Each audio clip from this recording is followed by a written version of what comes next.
ఇవాళ దంతేవాడలో జరిగినటువంటి మావోయిస్ట్ హింసాకాండ దాని యొక్క పూర్వాపరాల మీద చర్చిస్తున్నారు. దంతేవాడ పరిసర ప్రాంతాల్లో మన ప్రతినిధి వెంకట్ ప్రత్యక్ష ప్రసారం ద్వారా అక్కడ ఉన్నటువంటి పరిస్థితిని వివరించడానికి అందుబాటులోకి వచ్చారు.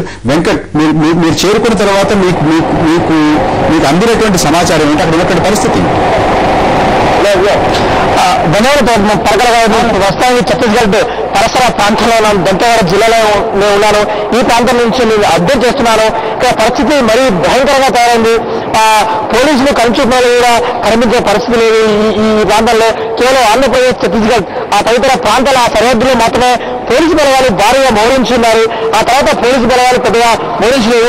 కాకపోతే మీడియాలు కానీ తర్వాత ఈ రైతులు కానీ స్పాట్కి వెళ్లేందుకు కాస్త నిరాకరిస్తారు. కొంతమంది వెళ్ళిపోతే కొన్ని విజువల్స్ కూడా అందడం జరిగింది. సో ఈ దేశవ్యాప్తంగా కలకలం సృష్టించిన ఈ సంఘటనపై మహిళలు అందించేందుకు, ఈ సంఘటనపై రియాక్ట్ అయ్యేందుకు ఈ ప్రాంత సల్వాజూరు అధ్యక్షులు విజయ్ కుమార్ మధ్య ఉన్నారు. ఎక్స్క్లూజివ్ గా Vijay Kumar ji from Andhra AP MP sir.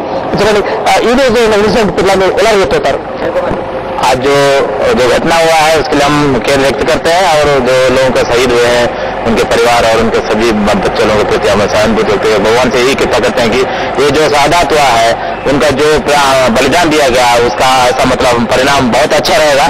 और हम ये चाहते हैं कि क्षेत्र में जैसा ऑपरेशन चालू हुआ है तो ग्रीन ऑपरेशन सक्सेस रहेगा और नक्सलेट बगला गया है. इस कारण से इस प्रकार से योजना तरीके से आज एम्बुश में फंसा गया है. इसमें हमारे लोग कुछ समझ नहीं पाए, सीआरपी लोग. ఆపరేషన్ గ్రీన్ హ్యాండ్ కొనసాగుతున్న నేపథ్యంలో ఒకసారిగా మావోయిస్టులు ఇలా రెచ్చిపోవడం కారణం ఏమని మీరు భావిస్తారు? ऑपरेशन चालू होने के बाद नक्सलियों के तरफ एक मतलब बैकफुट चले गए हैं पूरी तरह से नक्सलेट. तो इस कारण से अपन ये समझ रहे हैं कि नक्सलेट बकला कर इस तरह से मतलब वारदात कर रहा है. तो इसका परिणाम बहुत ही मतलब अच्छा परिणाम निकलेगा. हम कभी पीछे नहीं हटेंगे. बैकफुट और सलवाजुर हो गया या फिर आप ग्रीन एंड ऑपरेशन और आगे बढ़ते रहेगा. Now in this Naxalite upper hand हम ये नहीं चाहते हैं कि नक्सलेट नहीं आता. नक्सलेट पूरी तरह से मतलब उन लोगों ने अपने बैकफुट में चले गए. इसलिए इस प्रकार के सरकार को चेताना चाहते हैं कि हम भी नक्सल की तरफ से मतलब कुछ ना कुछ करेंगे. लेकिन సర్కార్ నుంచి భారీ ఎత్తున పోలీసు బలగాలు పెద్ద ఎత్తున మోహరించినప్పటికీ ఆపరేషన్ గ్రీన్ హ్యాండ్ అడుగడుగునా కొనసాగుతున్నప్పటికీ నక్సల్స్ ఏమాత్రం భయపడకుండా వెనక్కి తగ్గకుండా ముందుకు వచ్చి ఫైట్ చేశారు. సో ఈ నేపథ్యంలో నక్సల్స్ విజయం అనుకో ఆయా వర్గాలు కొంతమంది కామెంట్ చేస్తున్నారు, మీరేమంటారు? नहीं ये तो बहुत मतलब गलत चीज है. अपन नहीं सोच रहे हैं कि नक्सल बैकफुट में गए हैं. बैकफुट में जाने के बाद ही इस प्रकार की वारदात कर रहे हैं. बहुत ही अंदर वाला क्षेत्र है जहाँ पर नक्सलेट मतलब अपना गढ़ जमा कर रखे हैं. और हम पूर्व में हमारे कोटा क्षेत्र में भी और दुन्नापा क्षेत्र में बहुत भारी मात्रा में नक्सलेट घूमते हैं. लेकिन आज कम से कम 80 किलोमीटर लगभग बैकफुट चले गए. तो इस तरह से हम सोचते हैं कि बैकफुट में गए लोग बकला गए हैं तो फोर्स को किस प्रकार से मतलब हताश करना है. तो ये योजना तरीके से हुआ. तो इसमें हमारे सीआरपी वाले और बाकी फोर्स ने समझ नहीं पाया. बस ఇప్పుడు ఛత్తీస్గఢ్ అమ్ముల పొదిలో అంటే నక్సల్స్ అమ్ముల పొదిలో ఇంకా అనేక అస్త్రాలు ఉన్నాయి. ఆపరేషన్ గ్రీన్ హ్యాండ్ కొనసాగుతున్నప్పటికీ కూడా ఒక విజయంగా ఒక మెట్టు సాధించి ఒక విజయం సాధించారు, ఒక విక్టరీ సాధించారు నక్సల్స్ అని అనుకునే పరిస్థితి ఉంది. మీరు పట్టారు कर चुपके से वार करेगा तो कोई भी जीतेगा. अगर लड़ाई लड़ना है तो आपके सामने आकर फ्रंट फुट लग लगा. ये तो एक एम्बुश लगा के मतलब बेवकूफ बना के लड़ा गया. तो इसमें कोई हताश होने की जरूरत नहीं. Thank you very much Vijay ji. Parakal గారు ఇది ఇక్కడ తాజా సమాచారం మరిన్ని వివరాలు ఇక్కడ చెప్పేటప్పుడు అందించే ప్రయత్నం చేస్తాను. Over to Hyderabad studio. ధన్యవాదాలు వెంకట్. రాజకీయ కోణం ఒకసారి మీరు చూస్తే ఇది వాళ్ళ బలాన్ని తెలుపుతోందా అంటే ఇది బలాన్ని తెలపట్లేదు అంటున్నారు. మీరు అంగీకరిస్తారా దానికి? అంటే ఇప్పుడు మాట్లాడేది చాలుగా చేయడం అనుకోండి. చాలుగా చేయడం ఏర్పాటు చేయడం ఆ వ్యూహమే కొంత లోపభూయిష్టమైంది, పొరపాటు కూడా. అలా గ్రీన్ హంట్ అని దాని మీద పెద్ద పెద్ద మాటలు మాట్లాడాల్సిన అవసరం కూడా లేదు. సామాజిక కోణం, శాంతి భద్రతల కోణం ఇవి చేసుకుంటూ పోవాలి ప్రభుత్వాలు. కానీ వాస్తవంగా జరిగింది వేరు.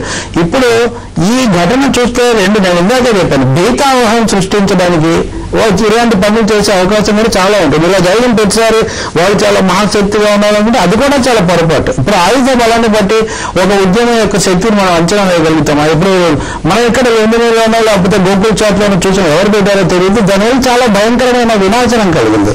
నేను వాళ్ళను మావోయిస్టులను ఒక ఘటన కట్టను, కానీ ఆ ఘటన అంటే మందు పాత్ర పేల్చడం కానీ ఇలాంటి పరికరాలు ఉపయోగించడం వీటిలో పెద్ద తేడా లేదు.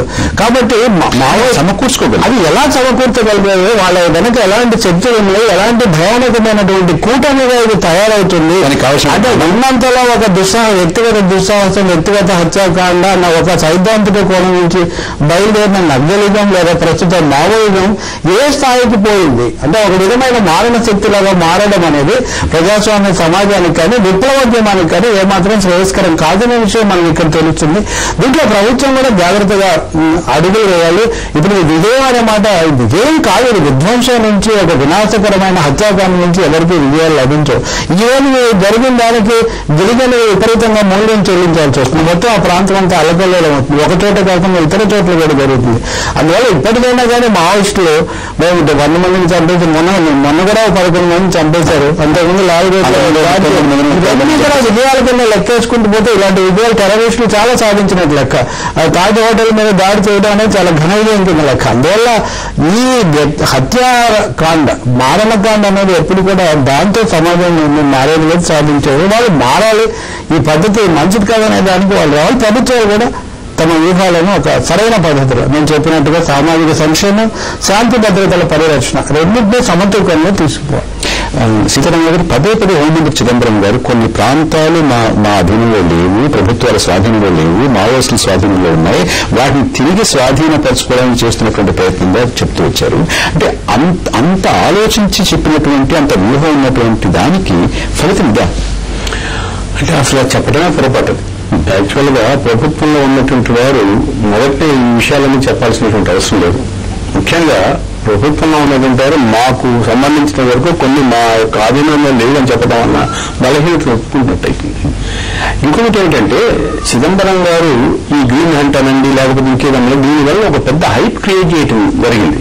హైప్ క్రియేట్ 4-5 రాష్ట్రాల ముఖ్యమంత్రిని కూర్చోబెట్టి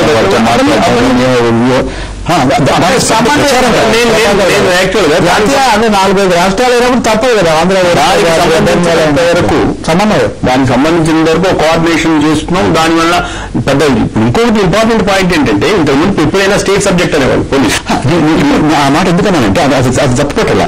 అంత సమన్వయం చేసి రాష్ట్ర ప్రభుత్వాలు కేంద్ర ప్రభుత్వం ఇంత మాట్లాడుకుంటూ ఉండి వారికి కావలసినటువంటి సరంజామా అంతా మేము ఇస్తున్నాము, సరఫరా చేస్తున్నామని చెప్పిన తర్వాత కూడా ఇంత పెద్ద మారణకాండ జరిగింది అంటే ఇంతమంది అక్కడ చనిపోయారంటే దాని ఫలితం ఇది అంటారు. దాని ఫలితం అంటే నేను ఈ కాన్ఫరెన్స్ లకు సంబంధించినంత వరకు, ఈ కోఆర్డినేషన్ కమిటీస్ కి సంబంధించినంత వరకు నాకు కొంత అనుభవం ఉందండి.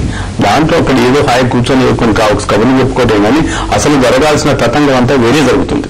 అది బయటకు వచ్చింది. ఇక్కడ ఏమిటంటే బయటికి చెప్పడం కోసమని ప్రజలకు ఒక భద్రతా భావాన్ని కల్పించడం కోసం మేము ఇవన్నీ చేపడుతున్నామని చెప్పడం కోసం చేసేటువంటి ఎత్తుగడలే కానీ అంతకు మించి లేవు.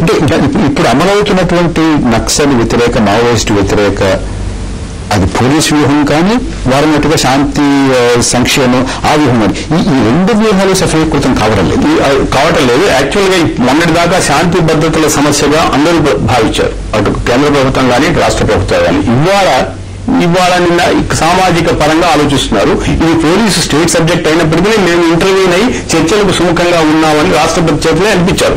అంటే ఇవాళ కావాల్సింది ఏంటంటే ఈ యొక్క రవాణా కాస్త మండకుండా ఉండాలంటే చర్చలు ఏదో విధంగా చక్కటి ఎజెండాతో ప్రారంభించాల్సినటువంటి అవసరం ఏర్పడింది. ముఖ్యంగా ఈ సంఘటన వల్ల ఒకటి తేలింది స్పష్టంగా, మావోయిస్టులు ఈ విధంగా చేయడం వల్ల వాళ్ళు బలం పడ్డారని అనుకోవటం లేదు, నిజంగా బలహీనపడ్డారు. దీనివల్ల ఆ గిరిజనులలో ఉన్నటువంటి సానుభూతి కూడా కన్నైతే తగ్గిపోతుంది. దానికి కారణం అంటే వాళ్ళ మీద సహజంగా ఒక హెరాస్మెంట్ అనేది జరుగుతూ ఉంటుంది. కాబట్టి ఇట్లాంటి పరిస్థితుల్లో ఇప్పుడు పోలీసులు ఏంటంటే ఇక్కడ వాళ్ళు ఫెయిల్యూర్ను ఒప్పుకున్నా ఒప్పుకోకపోయినా ముందు చాలా జాగ్రత్తగా పోవాల్సినటువంటి పరిస్థితి ఏర్పడింది. రెండవది, ప్రభుత్వాలు కూడా కేవలం పోలీసులను ముందు పెట్టి నడపాల్సినటువంటి అవసరం లేదు. మూడవది, గ్రీన్ హంట్ అనే పేరుతోటి ఒక పెద్ద హైప్ క్రియేట్ చేసి మేము ఇది చేస్తున్నాం చెప్పుకోవాల్సిన అవసరం లేదు. మావోయిస్టులను స్పష్టంగా నిజంగా మీరు చర్చలకు ఆహ్వానించి కొన్ని విషయాలు స్పష్టపరచాల్సుకుంటే చేయాలి. మీరు సమస్యలో ఒక భాగంగా ఉంటారా, పరిష్కారంలో ఒక భాగంగా ఉంటారా? పరిష్కారంలో భాగంగా ఉండడానికి ఇరుపక్షాల వాళ్ళు ప్రయత్నం చేయాలి. మనం చర్చను ముగించుకుందాం. సీతారామరావు గారు, తిరుపతిరావు గారు మా స్టూడియోకి వచ్చి మీ విలువైన అభిప్రాయాలు తెలియజేసినందుకు మీకు ధన్యవాదాలు. అలాగే మనతో ఫోన్ లైన్ లో మాట్లాడినటువంటి లెఫ్టినెంట్ జనరల్ ARK రెడ్డి గారికి కృతజ్ఞతలు.